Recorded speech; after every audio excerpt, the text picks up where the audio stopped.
Development progress in Latin America and the Caribbean is under pressure. These sobering words mark the introduction of the Regional Human Development Report 2025, produced by the United Nations Development Programme. Despite this, though, the report argues that all is not lost. But to advance our development within the region, we must reimagine development strategies that build upon a foundation of resilience. Greetings and welcome to In-Depth. I'm Dike Rostant. We now have a conversation with Almudena Fernández, Chief Economist, Regional Bureau for Latin America and the Caribbean.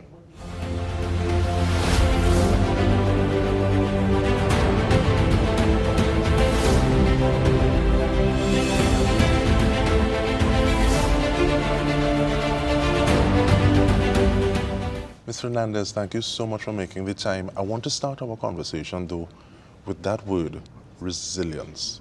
How important is resilience to approaching the creation of this report? Thank you so much, Dike, for this conversation. I think this report was inspired in so many ways by the number of risks that our region is facing.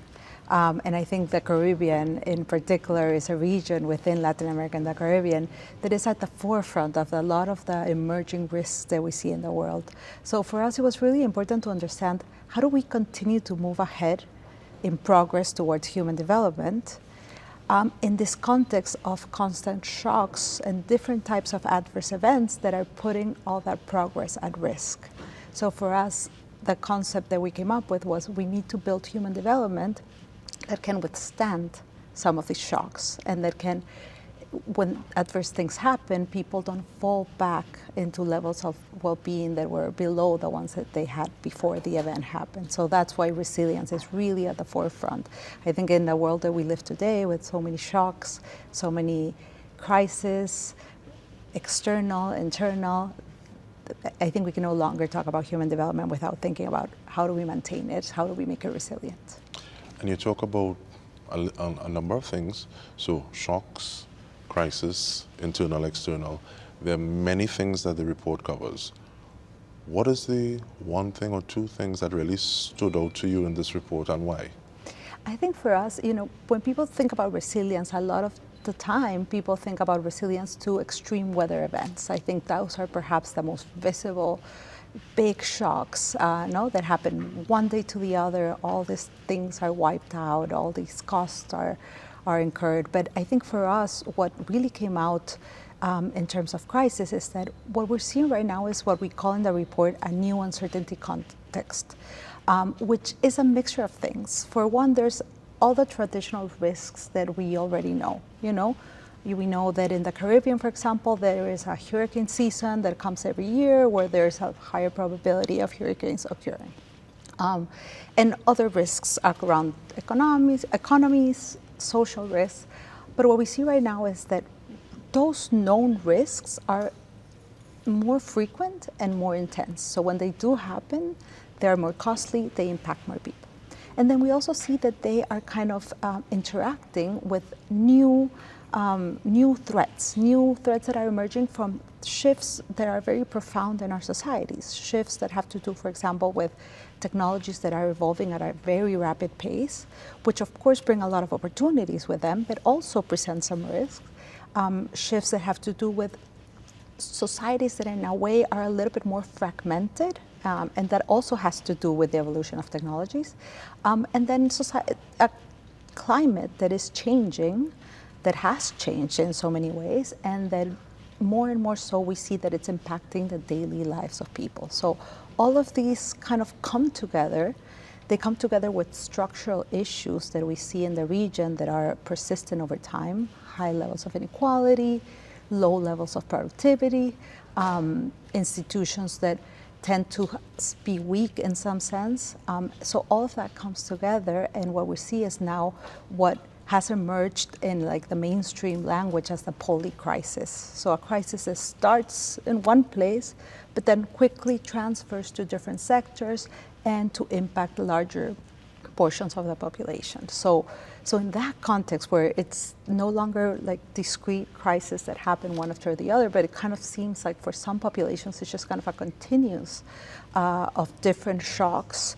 How do we build development in that world? And that's why resilience comes to the forefront for us. And especially when you talk about that polycrisis, many people, they talk about this time because it seems as though there's no downtime where you can recover and prepare. So it seems as though everything is happening at the same time.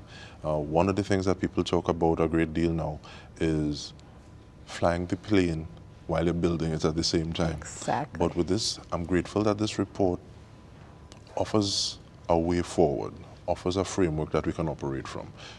How do you propose, how do you think Caribbean nations or Latin American Caribbean jurisdictions can use this framework to build out towards development in a manner that is a great deal more resilient than has happened in the past? Absolutely. I think a number of things. So, I mentioned these deep changes within our societies, which bring risks, but also kind of represent a very strong energy for change as well.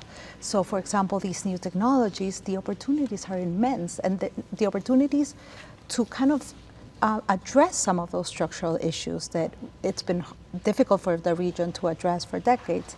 So, using those new technologies, this fragmentation of societies, this renewed social unrest that we see in many countries in Latin America and the Caribbean is also an energy for change. Is people demanding more from their democracies and more from their institutions. And same with climate. We see that more and more people are concerned about climate. They see it as a priority in their life. They're asking their governments to take action. So I think it's a moment where if we do nothing, these will continue to be pressures that are putting pressure on individuals, on societies, on decision makers, on communities. But I think it is a moment where we can take decisive action to kind of channel these pressures towards positive energy for change. So how do we make new technologies really work for the development of Caribbean countries? And I think here the Caribbean has been a champion in terms of adoption of the new and digital technologies. How do we make that desire for change from our populations into positive development change? And I like the fact that you talk about nationals or citizens of a jurisdiction calling for change from the leaders, the administrations of the day. But speaking of those jurisdictions, Latin America, the Caribbean, there are many things that have us similar, but there are also things that mark us as distinct. How does a report like this help? And I ask, how general or how generic do we treat with it? Can it be borne down to treat with individual jurisdictions on a specific sort of basis? Absolutely. So, this is a regional report. UNDP, the Human Development Reports are an emblematic product of the United Nations Development Program. We do one every year at a global level. We do a regional report every 4 or 5 years, and then we also work on national human development reports. But I think a report like this, what it really tries to do is, one is understand where the region is at this moment in terms of its development trajectory. Very conscious that development changes. What we want out of development, out of human development, the freedom of people to live the lives they want to live, to generate income, to learn, to be healthy, to participate fully in society, that objective doesn't change.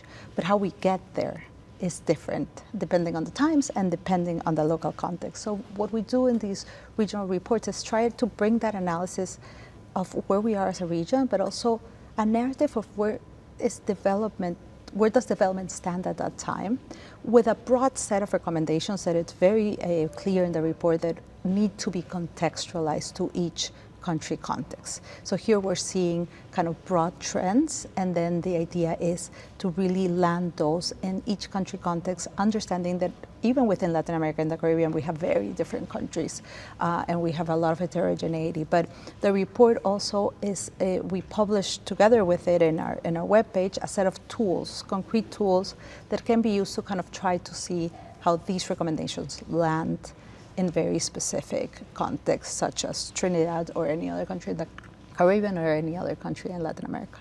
You speak to nations trying to go forward, but possibly doing it at different speeds, different paces, possibly taking slightly different directions. How does that tie into adoption of digital technologies? Because we do it at different paces in terms of it's uneven, some people might say, in terms of digitalization, the way we're adopting digital technologies. Does that factor into the report? Absolutely. That's one of the trends we analyze in terms of the evolution of digital technologies in the region. And one of the main concern is we see a region that is very hungry for digitalization. We see young people that are adopting it, but the way it's being adopted kind of reproduces patterns of inequality that we already see in our societies. So we see, for example, households in the richest part of the income distribution adopting it at a much faster pace than households at the bottom of the income distribution. We see urban areas adopting it much faster than rural areas. And the main concern here is how do we make sure that digitalization doesn't exacerbate some of these existing inequalities that we're trying to address, but to the contrary. So I think it has to do with many things, and the adoption of digitalization, one has to do with access to internet, where countries like Trinidad are really at the forefront of, in terms of expansion of broadband and access to connectivity. But it also has to do with the digital capacities that people have to actually use these technologies in a way that improves their lives, right? Because we care about digitalization in terms of as a driver for development and for improving people's lives. And with that, I want to ask about governance in terms of data, how it is we can make things a bit more equitable, the role of education. But we ask that after we take a break. We are speaking about the Regional Human Development Report 2025. We are doing so with Almudena Fernández, the Chief Economist, Regional Bureau for Latin America and the Caribbean from the UNDP. Stay with us. We return after this.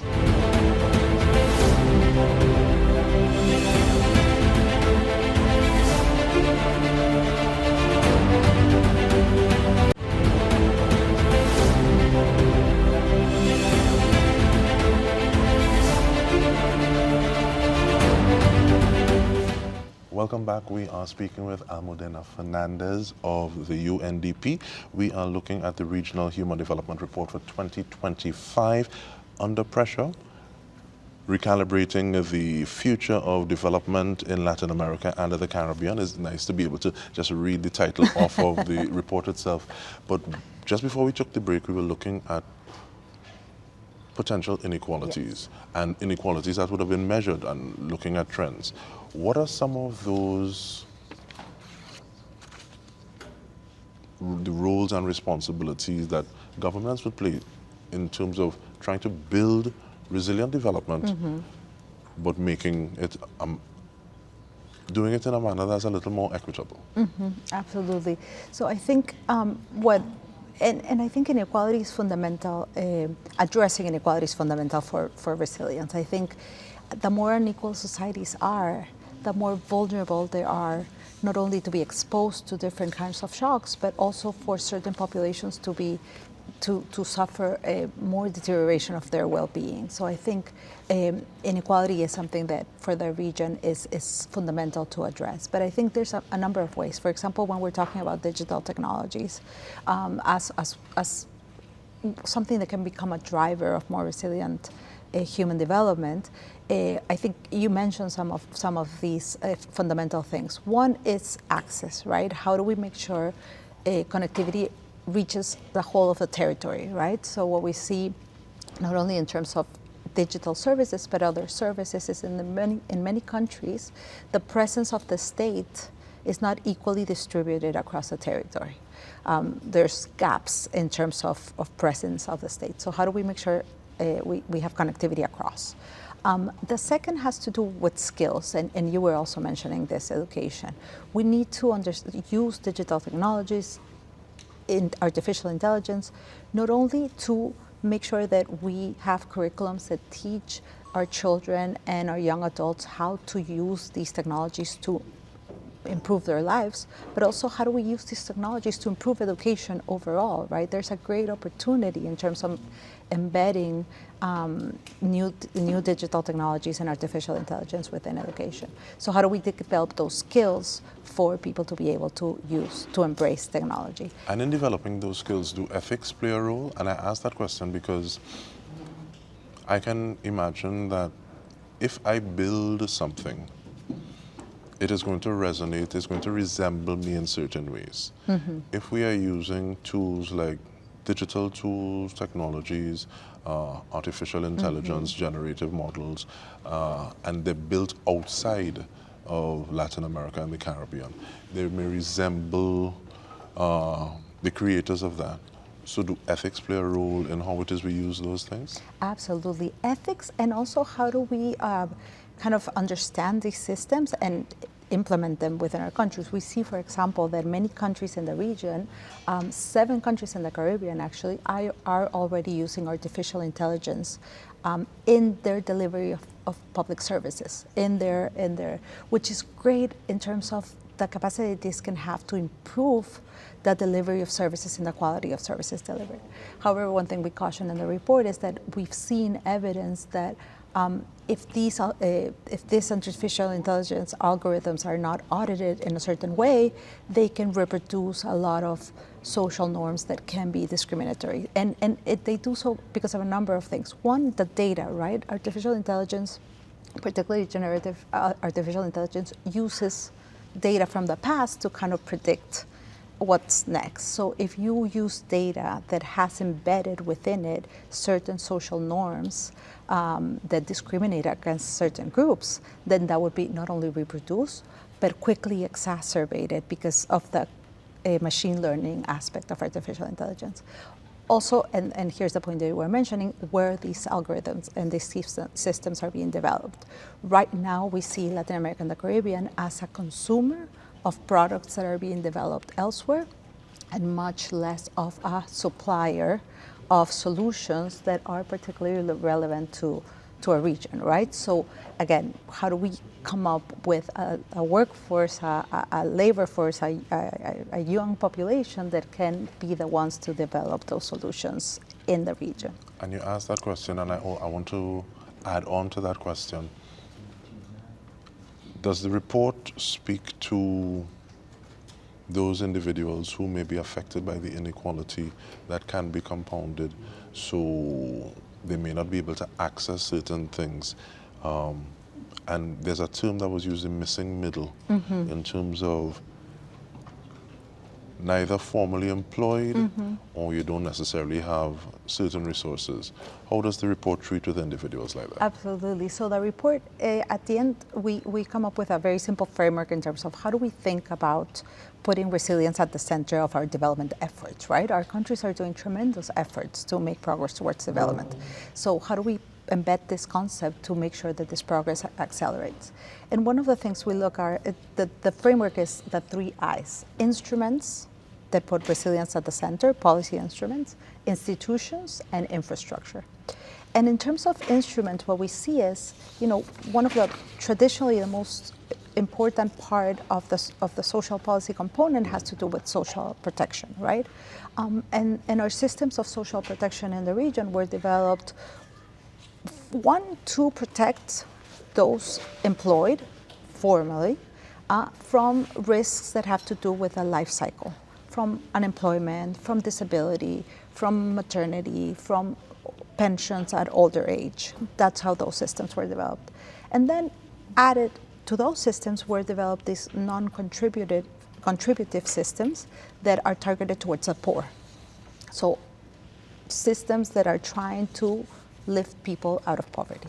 But in the middle of that is this large informal sector. All these workers that work in an informal setting that are not necessarily poor because they do generate income above a certain threshold, depending how you define poverty, but are not employed in informal employment where they can access benefits that protect them. So there's a large group of the population that gets left behind from being protected from our social security systems, and it's particularly that group that is so prone to fall back into poverty. So if we think about progress in terms of human development or poverty reduction, if we don't take care of this middle, it's going to be really hard to make progress if people keep falling back into poverty.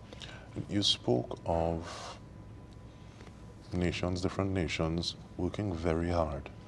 But sometimes we can work a little smarter if we work together. So we build off each other's experiences, work that is being done. Does the report identify any opportunities for Caribbean nations to collaborate on certain things? So cybersecurity, AI governance frameworks is working here for you. Okay, we'll take that in. What does the report say to that? Absolutely. So the report speaks a lot about digital public infrastructure, which is infrastructure from a digital perspective that kind of supports all systems that connect to that infrastructure. So for example, it's what allows different systems to be interoperable. So for example, for the Caribbean, there's great opportunities, to have digitalization, to have AI, you need infrastructure, you need data centers, right? You need interoperability across systems, and these are all things that can be built like building blocks and brought together, collaborating across nations. Not every country has to build the data centers, the systems, and have them interoperable. Also, doing it across countries allows for more resilience when certain disasters hit, right? Where certain extreme weather events or a hurricane, if you have interoperability with different countries, then perhaps those can support at that time. So I think there's a lot in terms of digital public infrastructure that can be done from a regional perspective that doesn't have to be built in-house for every region. And Ms. Fernandez, different people will take different things away from the report. What is the one thing that you hope everyone comes away from the report with? I think we live in times in our region where, what we were saying at the beginning, we're constantly hit by things that are happening, shocks. We are responding to emergencies. I feel it working at the UN. I am sure decision makers at the country level feel it. They're constantly reacting, putting out fires. And in that context, it's very hard to think about how do we continue to make progress, right? You're just kind of solving the next crisis. So what I hope people take away from this report is that in this context, this is the world we live in. But how do we use this to start building systems where less people are impacted when those shocks happen, and where progress towards human development is feasible even when adverse events do happen, and how do we make sure people still have the capacity to thrive in this context of increased uncertainty?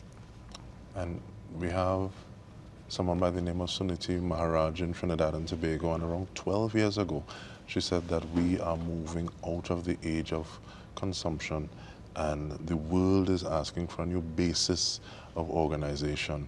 Possibly this will point the way to one of those ways, one of those frameworks, but time will tell. But thank you very much. We've been speaking with Almudena Fernández, Chief Economist at the UNDP, and this has been In Depth with me, Dike Rostant. On behalf of us all at TTT Limited, thank you so much for tuning in.